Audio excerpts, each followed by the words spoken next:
Salut à tous et bienvenue sur 50 nuances de DC. Aujourd'hui on va parler coutellerie et surtout on va comparer deux grandes marques, Benchmade avec ici le Bugout et Spyderco avec le Native.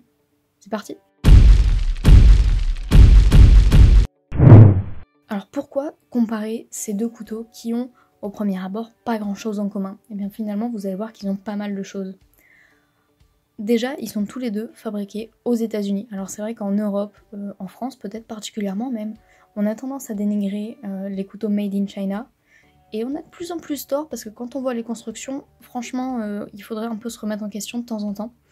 Ici, la question se pose même pas parce que tout est fabriqué aux US.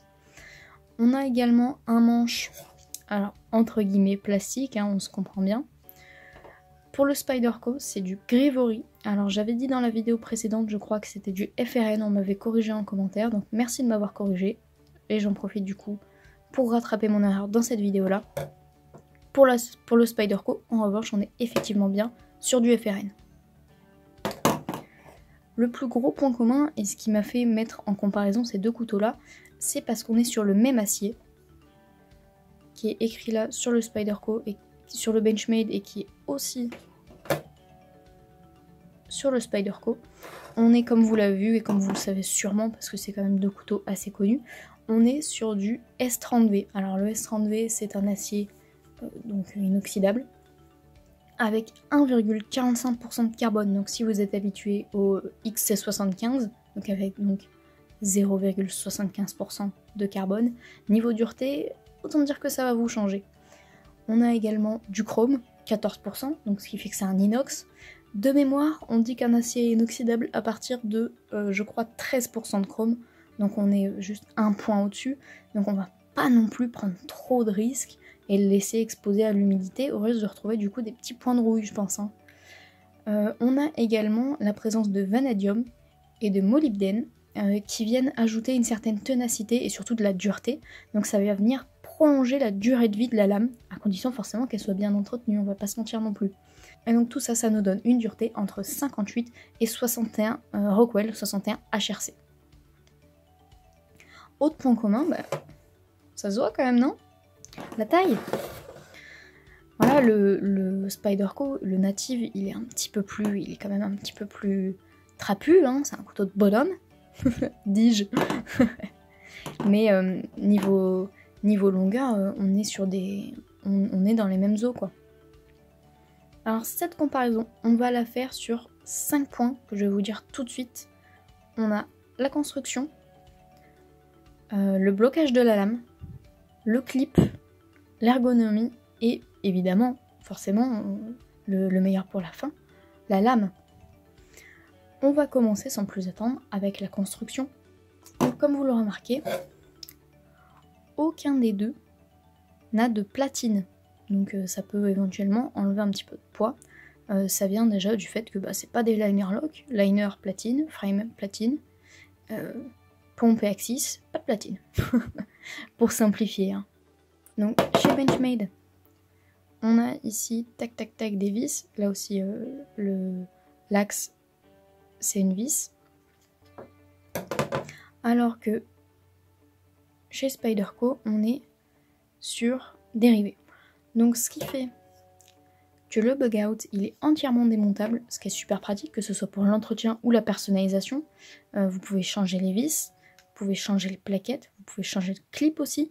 Donc c'est quelque chose qui est vraiment appréciable. Alors que sur le Spyderco, du coup, il n'est pas du tout démontable. Et je vous avoue que c'est un peu chiant. Parce que des fois, alors bon, du coup, ici on verra pas bien. Mais le système à pompe a des fois légèrement tendance à s'encrasser. Alors ça se nettoie, on va pas se mentir, avec un cure-dent, avec un peu de patience, tout ce qu'on veut, ça se nettoie. N'empêche que, moi j'aime bien démonter mes couteaux pour les nettoyer, je trouve ça plus pratique. Et puis c'est aussi un plaisir quelque part de démonter de temps en temps les couteaux pour faire un petit peu de maintenance dessus. Autre point sur le Benchmade, voilà, tout simplement, je pense que la vidéo parle d'elle-même. On a une construction qui est complètement ajourée, donc on va perdre en poids assez important. Alors que pour le Native, c'est pas le cas, mais c'est surtout impossible parce qu'on a un système à pompe.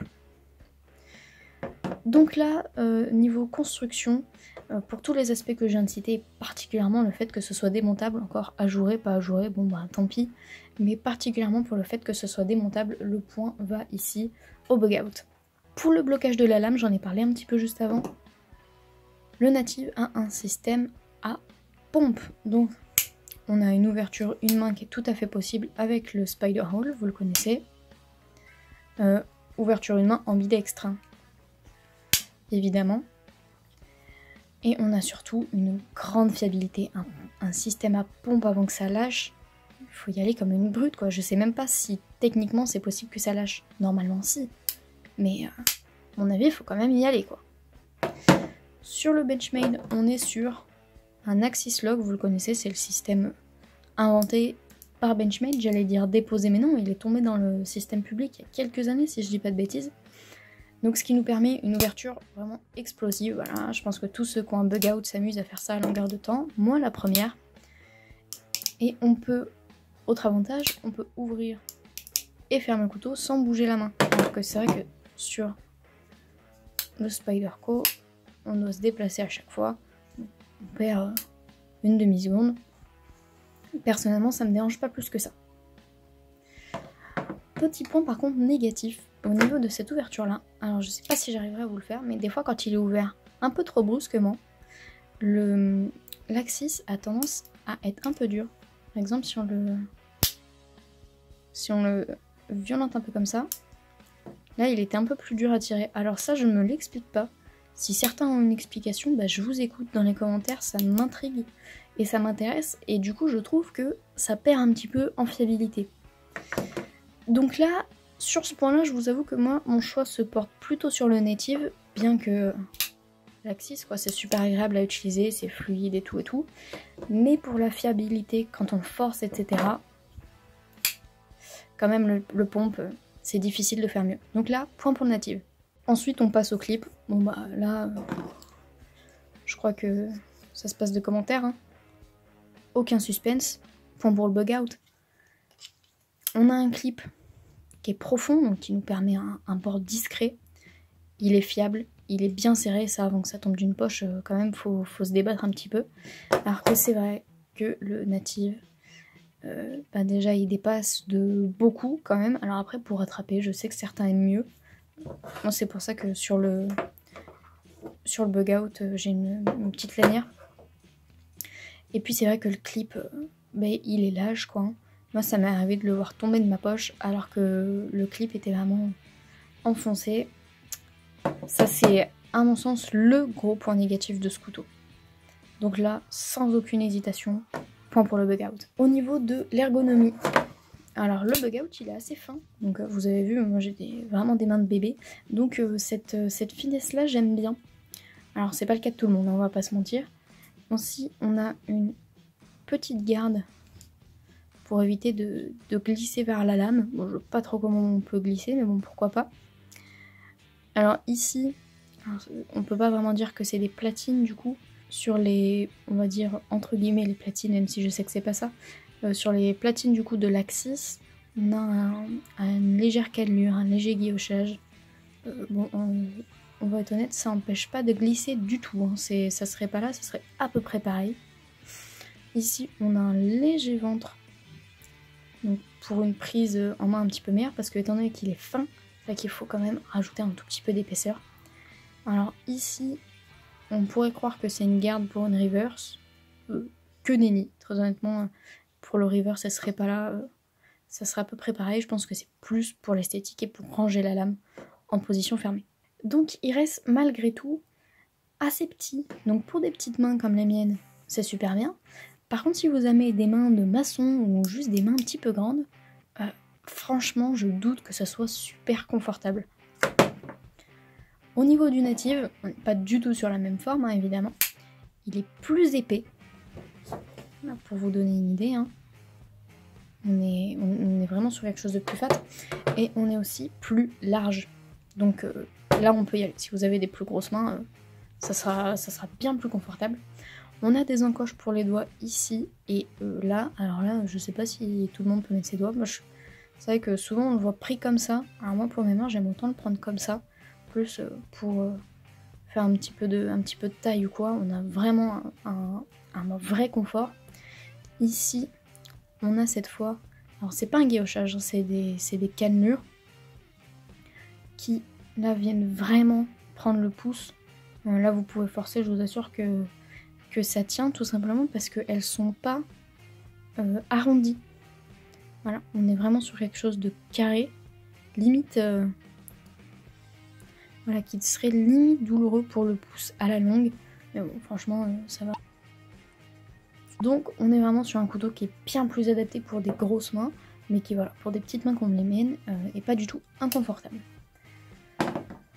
Donc au niveau de l'ergonomie du confort, point quand même pour le native, mais, et il y a toujours un mais, ça va dépendre de l'utilisation que vous réservez au couteau, qui elle-même dépend de la lame.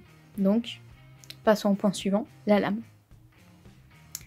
Alors avant d'entrer vraiment dans le vif du sujet, je vais vous faire poireauter des petites secondes. On va parler un peu de la forme de la lame, mais d'un point de vue de l'affûtage. Pour le bug out, vous voyez qu'on a une petite encoche ici. Alors, je crois que les anglophones appellent ça un choil. Je sais pas comment ça s'appelle en français. Alors c'est pas un casse-goutte, hein, on est d'accord. Et donc le tranchant va venir jusqu'au bout de la lame. Donc pour l'affûter, donc là voilà, sur la pierre, on peut le prendre vraiment jusqu'au bout sans difficulté. Donc en plus c'est une émouture plate, donc à affûter, franchement tranquille quoi. Même un débutant, ça se fait très très bien. Je vous parlais du casse-goutte à l'instant, c'est généralement utilisé sur les couteaux fixes, donc ça aide à l'affûtage parce que du coup ça fait un petit décochage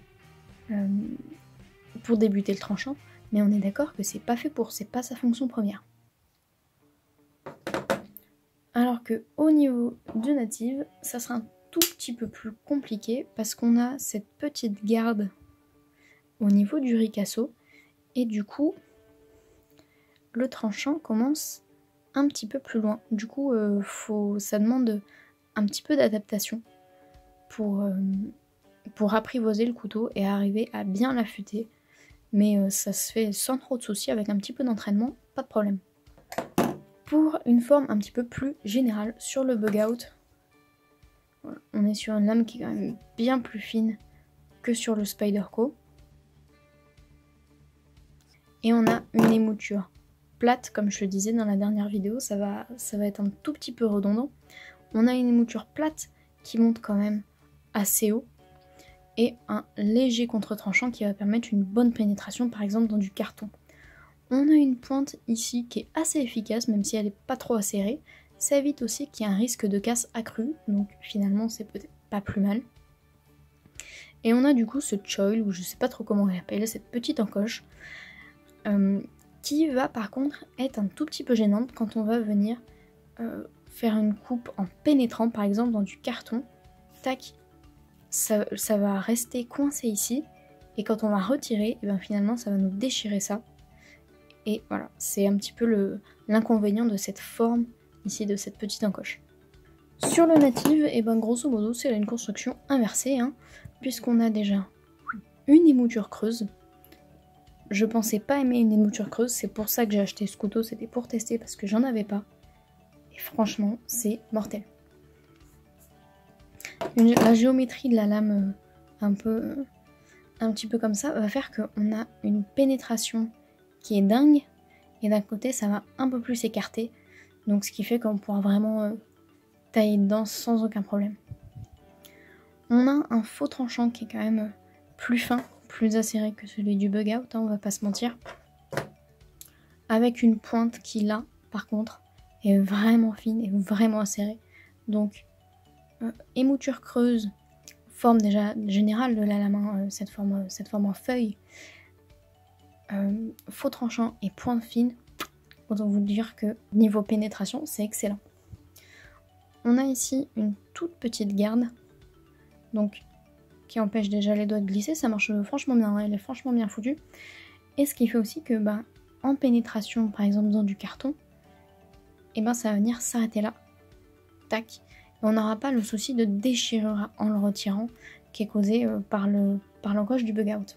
Et ce qui explique cette différence entre ces deux lames, au-delà de leur aspect, c'est l'utilisation à laquelle elles sont destinées. Pour le bug out, il excelle dans les coupes fines parce que c'est une émouture plate et une lame fine. Donc ça va faire comme un Victorinox, comme un Opinel, comme un Duk Duk, comme un Lirand pour ceux qui connaissent. Alors que le native, il est plus épais, il est fait pour des coupes plus utilitaires. Donc c'est plus un petit utilitaire, par exemple rando, bushcraft, il n'y a pas de problème. Par contre, au niveau de la pointe, c'est vrai qu'elle est super fine, du coup il y a quand même un danger de casse. C'est pas avec ça qu'on va faire un levier, on est bien d'accord. De toute façon, on ne fait pas un levier avec un couteau, arrêtez avec cette idée. Donc là, ça va être très dur d'attribuer un point parce qu'on est sur deux excellentes lames qui sont extrêmement bien pensées et bien usinées également. Mais du coup, leur efficacité, elle va tout simplement dépendre de l'utilisation à laquelle on les destine. Donc là, je suis désolée, mais ça serait complètement con d'attribuer un point à l'un ou à l'autre. Donc pour conclure, pourquoi cette égalité? Tout simplement parce qu'on est sur deux très bons couteaux, avec des formes de lames qui sont logiques par rapport à la construction globale.